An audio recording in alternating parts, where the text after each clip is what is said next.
Hablaremos de las diferentes partes del ojo y sus programas asociados. Iniciando con la conjuntivitis, que sería la solución de un conflicto de separación visual leve, donde se afecta la conjuntiva. Un conflicto de separación visual quiere decir querer ver a alguien o algo y no poder, o querer perder de vista a alguien o algo y no poder.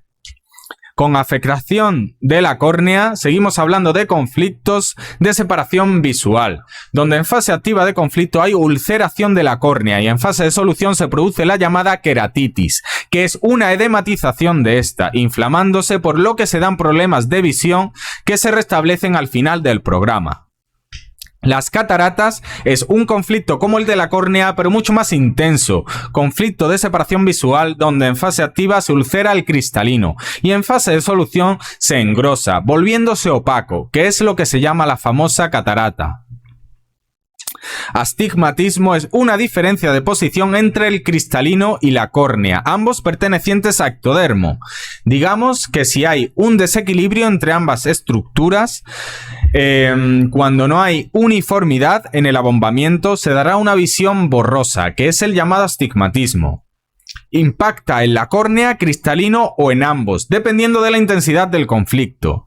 En principio son conflictos de separación visual, porque lo que se produce es que en la fase activa habría ulceración y en solución restitución del tejido, generando visión borrosa ante recaídas de este tipo de conflictos.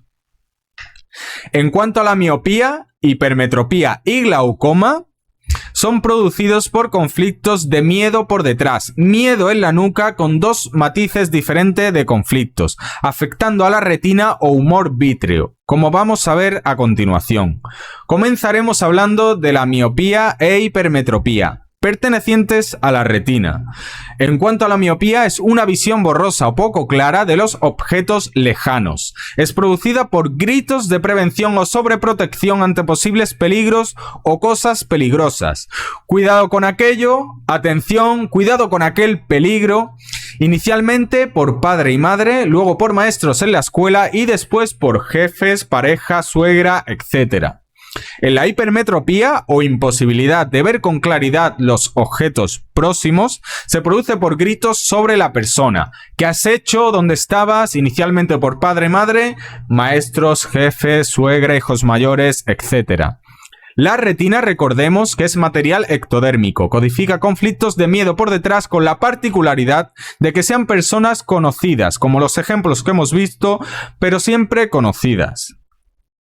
En fase activa de conflicto se produce un foco de Hammer en la retina, pues esta es una prolongación cerebral, y en fase de solución se produce una edematización como en los focos de Hammer. Además, tanto en múltiples recaídas como si en fase de solución hubiera acumulación de líquidos por tener también activo un conflicto de abandono, puede llegar a producirse desprendimiento de retina, pues hay acumulación de líquidos que se suma a una mayor tensión en la zona.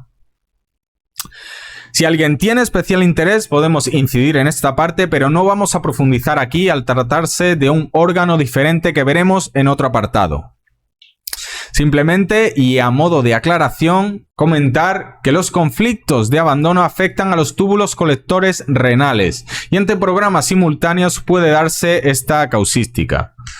Por último, tenemos el humor vítreo, la sustancia transparente que rellena el globo ocular, codificando conflictos de miedo por detrás, miedo en la nuca, impersonales o no definidos. Por ejemplo, el Estado, el fisco, los espíritus, un miedo a un violador, algo que me puede atacar por detrás, pero que yo no conozco. No conozco porque no es personal. Por lo que en fase activa de conflicto se produce una reducción del líquido del globo ocular. También en fase activa se producen las miodesopsias, que son las llamadas moscas, esos puntitos negros que se mueven donde muevo la mirada, producido porque donde hay falta de líquido tú lo detectas como una pequeña sombra. En fase de solución de este conflicto se produce el glaucoma. ¿Por qué?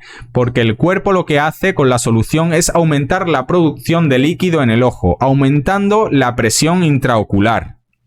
Y de esta forma se da el llamado glaucoma, que bueno, aunque dicen que es una enfermedad multifactorial que produce muchos daños y problemas de visión, pero lo que hay que tener claro es que es la solución de un conflicto de miedo por detrás impersonal.